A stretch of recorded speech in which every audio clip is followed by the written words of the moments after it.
போகும்போது ஆட்டோக்கு வந்து என் கண்ணு முன்னாடி என் பையன் இறந்துட்டான். நாய் வளர்ப்பீங்க, அந்த நாய்க்கும் நாங்கள் வேக்சின் போட்டு எங்கள் குழந்தைக்கு என்ன தலையெழுத்தா?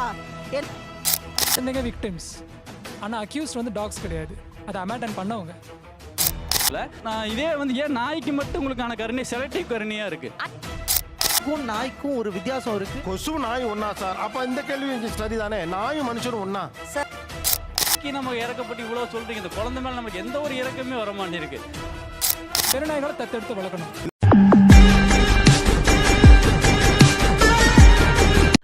டூ வீலரில் ஹைவேல போயின்னு இருந்தேன். எப்படி ஓடி வந்து கிராஸ் பண்ணுச்சு, நான் பிரேக் போட்டு விழுந்து கை கால் எல்லாமே ஃப்ராக்சர்.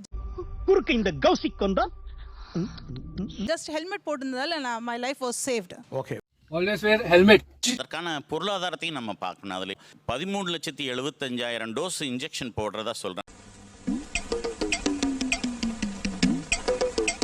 அது எல்லாமே இம்போர்ட்டட் வேக்சின். ஒரு இதை வந்து வேற ஏதோ ஒரு உயிர் காக்கும் மருந்துகளை வாங்குறதுக்கு செலவழிக்க முடியும். டேய் இப்படிலாம் பண்ணன்னு வச்சுக்கடா, நாசமா போயிருவடா, அழிஞ்சு போயிருவேன். இ கார்ட் டெலிவரி பீப்புள் அவங்கள போகும்போது வரும்போதெல்லாம் பயங்கரமா விரட்டுறது வந்து ஒன்று நடக்குது. உண்மை டாக்ஸுமே இருக்கு பழக்கப்பட்டு. ஆனா வீதியில அபேண்டன் பண்ணப்பட்ட நாய்க்கு இன்டெலிஜென்ஸ் உண்மையிலே ஜாஸ்தியா இருக்கு. எதை வச்சு அப்படி சொல்றீங்க? குழந்தைங்க விக்டிம்ஸ், ஆனால் அக்யூஸ்ட் வந்து டாக்ஸ் கிடையாது, அதை அமேண்டன் பண்ணவங்க. குற்றவாளி யாராவே இருந்துட்டு போட்டோம், இந்த கடியிலிருந்து என்னை தற்காத்துக் கொள்வதற்கு என்ன வழி இருக்கு? பெருநாய்களை தத்தெடுத்து வளர்க்கணும். இதுலேருந்து தற்காத்து கொள்ளணும் சார். அவங்க இறக்க, அந்த ஓனர் இறக்குற வரைக்குமோ இல்லை அந்த நாய் இறக்குற வரைக்குமோ அந்த நாய் அவங்க கிட்ட இருக்கணும். எனக்கு புரியலைங்க, ஆக்சுவலாக புரியாம தான் கேட்குறேன். 50 நாய் இருக்க வேண்டிய இடத்துல 5 நாய் தான் இருக்கணுங்கிறது வந்து டாக் ஹேட்டர்ஸை விட என்ன மாதிரி ஆளுங்களுக்கு தான் வந்து ரொம்ப முக்கியமாக. ஏன் ஒன்றும் புரிஞ்சா, நீங்க டாக் லவ்வருங்கிறதுனாலே இன்னொருத்தர் டாக் ஹேட்டர் ஆக மாட்டாங்க. ஒரு அடல்ட் என்னால ஓடிட முடியும், புடவை கட்டின லேடிஸால ஓட முடியாது. சுடிதார போட்ட பொண்ணு ஓடும். ஒரு வயசானவங்களாகட்டும், ஒரு குழந்தையாகட்டும். அப்போ அவங்க என்ன பண்ணுவாங்க? நாய் கடிக்குதுன்னா அதுக்கு முன்னாடி அதை வந்து யார் வந்து இல் ட்ரீட் பண்ணா? முன்னால் நடந்ததே பேசிட்டு இருக்கீங்க. இப்போ உங்க அம்மா அந்த இடத்துல வைப்போம். அங்கே இது எதிர்காம கடிக்கும் ஒரு எங்க அம்மா என்ன சொன்னாட்டு எங்க அம்மா தான் சார் முடிவு பண்ணுவாங்க அந்த நேரத்தில். ரைட் தானே? அவ்வளோதான். எனக்கு ஆபத்துனா நான் தானே முடிவு பண்ணணும். ஆமா, எனக்கு ஆபத்துனா எனக்காக நீங்க முடிவு பண்றீங்க. இது பக்கத்துல நம்மள மோந்து பார்த்துச்சுனாலே நம்ம அப்படின்னு தெரிஞ்சா நம்மள வந்து ஸ்மெல் பண்ணும். நீங்க சொல்றது எல்லாமே ஒற்றை நாய் மேடம். கேக்குது ஒரு 10 நாய் இருக்குங்க. 10 நாயில வாழை சுருட்டிய நாய், வாழை சுருட்டாத நாயின்னு எப்படி நான் பிரிக்கிறது? 2 நாளைக்கு முன்னால தொட்டல்ல தூங்கிட்டு இருந்த ஒரு குழந்தைய போய் ஒரு நாய் கவிட்டு வந்திருக்கு. நாய் வந்து ரொம்ப அறிவுள்ள மிருகம், பலவரா கெட்டவரான்னு பார்த்தா கடிக்குன்னு நீங்க சொல்றீங்க இல்லையா? அதெல்லாம் வந்து இப்போ கிடையாது. நம்ம இறக்கப்பட்டு இவ்வளவு சொல்றீங்க, இந்த குழந்தை மேல நமக்கு எந்த ஒரு இறக்கமே வர மாட்டேங்குது. கடிபடும் சொல்லும்போது இவங்களுக்கான வலி அதிகமா இருக்கணும். இவங்க கிட்ட நான் வலியே இல்லை. பிறப்போக்கும் எல்லா உயிருக்கும்னு வள்ளுவர் சொல்லியிருக்காருல்ல, அது இறக்கம்ன்றது எல்லா உயிரினத்திலும் இருக்கணும்னு தான் சொல்றோம். என்ன பாய் கண்ணுல விழுந்துருச்சா? கருத்து விழுந்துருச்சியா? சாவடிக்கிறாங்களே, போயா போய் தொலை போ. நான் இதே வந்து ஏன் நாய்க்கு மட்டும் உங்களுக்கான கருணை செலக்டிவ் கருணையா இருக்கு?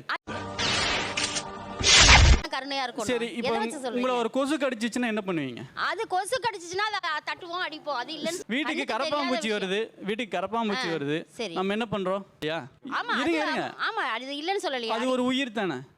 இது நம்ம லிஸ்ட்லயே இல்லையே. நீங்கள் எடுத்துமே அதுக்கான கருணை, அன்பு, புனிதம் நீங்கள் பூசும்போது அதோட இஷ்யூ நம்ம பேச முடியாது, அதுக்கு தீர்வும் கிடைக்காது. இஷ்யூ பேசினா அந்த இஷ்யூக்குள்ள இதை என்ன சால்ட் அவுட் பண்ணலாம்னு நீங்கள் பேசும்போது நமக்கு அதுக்கு தீர்வு கிடைக்கும். இஷ்யூ ரைஸ் பண்ணுறவங்களை குற்றவாளியாக்கிட்டு அவங்க தங்களை வந்து புனிதராக காட்ட ட்ரை பண்ணுறாங்க இல்லையா? அந்த போலி புனிதம் தான் இங்கே இஷ்யூவே. நான் நினைக்கிற அளவுக்கு நீங்களாம் கருணைவாதிகளும் கிடையாது, நானும் கிடையாது. உண்மை. சாப்பாடு கிடைக்கலங்கிறதுக்காண்டி போய் பொது இடங்களில் சாப்பாடு கொடுக்குறவங்க யார் யாரு? நான்லாம் போய் ஸ்ட்ரீட்லேயே போய் போட்டு. மகாபிரபு, நீங்க இங்கே வந்துட்டீங்களா? நாய் பெருகிற காரணமே அனிமல் லவர். சாப்பாடு போட்டவங்க, நீங்க எடுத்துட்டு போனவங்க நீங்க தான்.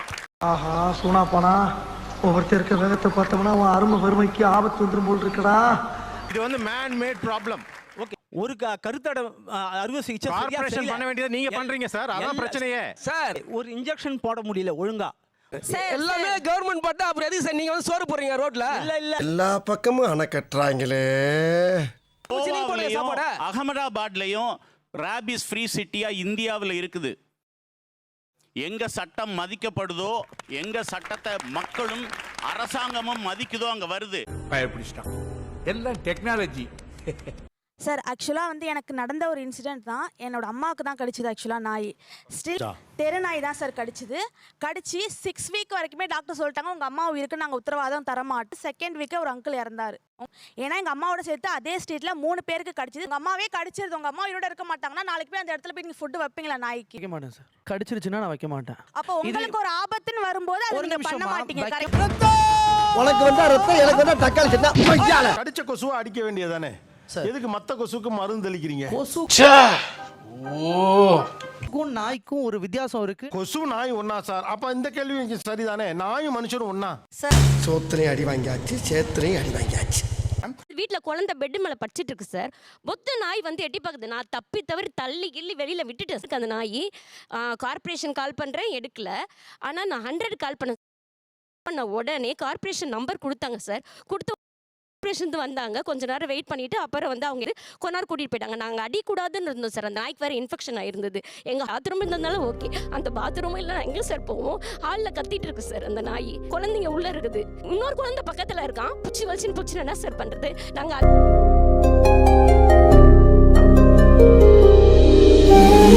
ஒரு ஆட்டோ ஓட்டுநர் சார். ரெகுலராக என் பையனை ஸ்கூலுக்கு தனியார் பள்ளிக்கு அழைச்சிட்டு போகிறது வழக்கம் சார். வழக்கம் போல் என் பையனை அழைச்சிட்டு போகும்போது நாய் குறுக்க வந்து போகும்போது ஆட்டோக்கு வந்து என் கண்ணு முன்னாடி என் பையன் இறந்துட்டான். 6 வயசு பையன் இறந்துட்டான்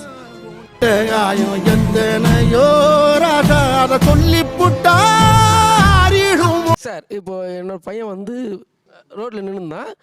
ஹஸ்கி, அப்புறம் ராட்வீலரு, பாக்ஸர், இந்த 3த்தையும் ஒரு பொண்ணு வளர்த்துட்டு திறந்து விட்டுச்சு கேட்டு. இப்போ எங்கள் வீட்டிலேருந்து ஒரு 3 வீடு தள்ளி கேட்டு திறந்தோம்னா அந்த பொண்ணு திறந்து விட்ட பொண்ணு, அந்த பொண்ணால் கண்ட்ரோல் பண்ண முடியல. நாயை பையனை வந்து எகிரி கடிக்க ஆரம்பிச்சு. என் பையன் அந்த இடத்துல கீழே தரையில் ஊந்தப்பா காப்பாத்துப்பா பிடிப்பான்றான். ரொம்ப ஆக்ரோஷமாகுது ராட்வீலர். அது ராட்வீலர் பிடிக்க போனால் பாக்ஸர் பிடிக்கணும். ராட்வீலர் ஒரு சைடு காது கடிச்சு எடுத்துருச்சு, பின்னாடி முதுகு கவு தலையில கடிச்சிருச்சா? ஆமா. என்ன கொடுமை சரவணன். எங்க குழந்தைக்கு என்ன தலையெழுத்தா? நீங்களாம் நாய் வளர்ப்பீங்க, அந்த நாய்க்கும் நாங்க வேக்சின் போட்டு எங்க குழந்தைக்கு என்ன தலையெழுத்தா? என்ன அப்படி கேளுங்க, அறிய வரட்டும். இல்லங்க, சுத்தி 4 நாய் 10 நாய் கச்சா உங்களுக்கு ஓகேவா? உங்களுக்கு நாங்க யாரு தெரியும் இந்த வலி உங்களுக்கு தெரியல. உண்மையே வந்து உங்க எமோஷன்ஸ் தப்புன்னு சொல்ல சார். நீங்க தப்பா எடுத்துக்கிறீங்க. உங்க குழந்தைகளை கடிச்சது வந்து ரைட்டு. என்ன ஏன் நாய் கடிக்கு 4 ஊசி போடணுங்க? இந்த கையில ஊசி, இந்த கையில ஃபர்ஸ்ட் டோஸ், 3ஆவது நாள் ஒரு ஊசி. இந்த ABCAR அப்படிங்கிறது இஸ் த ப்ரூவன் மெத்தட். இதுக்கு ஒர்க் ஆக போகிற ஒரு விஷயம். நாய்களோட எண்ணிக்கையை கட்டுப்படுத்துச்சு அப்படின்னு கேட்டிங்கன்னா, வண்டி வரும், நாய்களை கொத்தா பிடிச்சிட்டு போவாங்க, அடிச்சு கொல்லுவாங்க, விஷம் வைப்பாங்க, கரண்ட் ஷாக் கொடுப்பாங்க. 100 வருஷத்துக்கு மேலே இதான் ஆங்கிலேயன் காலத்துலேருந்து இதான் பண்ணியிருக்காங்க. 1860களில் நடந்திருக்கு. ஆனால் எந்த ஒரு வகையிலுமே ரேபிஸ் நோய் குறையல, எந்த ஒரு வகையிலுமே நாய்க்கடிகள் குறையல. அம்மா சொல்லுது குழந்தை கடிச்சிட்டு இருக்குது. இன்னைக்கு ஒரு குழந்தை கடிக்கிறோம், நாளைக்கு ஒரு குழந்தை கடிக்குதாங்க. அப்போ எனக்கு அரசுகிட்ட நான் என்ன கேட்பேன்? கூட பேச வேண்டிய அவசியம் எனக்கு கிடையாது சார். நான் அரசுகிட்ட தான் பேசுவேன் சார். ஓ, அதனால நாங்களே வாய் மூடிட்டு இருக்கோம். நீங்க சொல்றபடி எல்லாத்தையும் கேட்றோம். எனக்கு அரசு பத்தி மேல எடுத்துட்டு போனனால அரசு கெட்ட பேர் ஆயிருமோ, இல்ல நாங்க வந்து விலங்குல கொண்டு ஓடுவேன். ஆக்சுவலி அப்படி சொன்னாங்கன்னா நாங்க ப்ரூவ் பண்ண ட்ரை பண்ணுவோம். அதாவது எங்க நாய்கள் காமா தான் இருக்கு, அதுக்கான வேக்சினேஷன் பண்ணி இருக்கு, சேஃபா. ராட்வீலர் உங்க நாயா மேடம்? எல்லாம் எங்கன்னு ஏங்க கலோக்கியெல்லாம் முடிச்சிடுறீங்க? உங்கன்றதனுடைய வரையறை என்ன? வாட்ஸ் யுவர் பவுண்டரி ஃபார் உங்க? எங்க நாய் அப்படின்னு சொல்றது நீங்க சொல்ற மாதிரி நாங்க வளர்க்குற நாய். எங்க பக்கம் பேசுறீங்கல்ல உங்க குழந்தைங்க, அதே மாதிரி உண்மையா சொல்றேங்க. Still I am single because I feel நான் அந்த 4 legged animals என் குழந்தைங்களா நினைக்கிறேன். தப்பா சார்? உருட்டமா உன் நல்ல மனசுக்கு நீ தான் ஜெயிப்ப. மேடம் இந்த குழந்தை எல்லாம் கொண்டு வராதீங்க. எங்க குழந்தை, என் மச்சான், என் மைத்துனன், இதெல்லாம் நிறுத்துங்க மேடம். நோய் போல் போற்றா கடை எங்க எல்லாருக்குமே தெரியும், சரிங்களா? அது வந்து கருணை காருண்யம் எல்லாம் இருக்கும். நாங்க ஒன்றும் இப்போ அவங்க வீட்டு பையனை கடிச்ச நாய் உங்க நாயான்னு கேட்டா இல்லைன்னு. இவ்வளவு அக்கௌண்டபிலிட்டி கேட்குறீங்க, சரியா? ஏதோ ஒரு நாய்க்கே உங்களுக்கு இவ்வளோ அக்கௌண்டபிலிட்டி கேட்கறதுக்கு ரைட்ஸ் இருக்குன்னா, என் சொந்த பிள்ளைய பாதுகாக்கிறதுக்கு நான் கேட்கறதுக்கு எனக்கு ரைட்ஸ் இல்லையா? அதாவது வாய்க்கு வந்தபடி எல்லாம் பேசக்கூடாது. எதா இருந்தாலும் நியாயமா பேசமா இல்லையா? தானே? ஆமா. ஓகே, அது யாரையாவது கடிச்சா நீங்க பொறுப்படுத்துப்பீங்களா? கணிப்பா முடியாது. வெக்கமா இல்ல? வந்து நீங்க அகற்றிட்டீங்கன்னா தெஃப்ட் அதிகமாகும்னு நான் பிலீவ் பண்றேன் சார். புதுசா இருக்குண்ணே, புதுசா இருக்கு.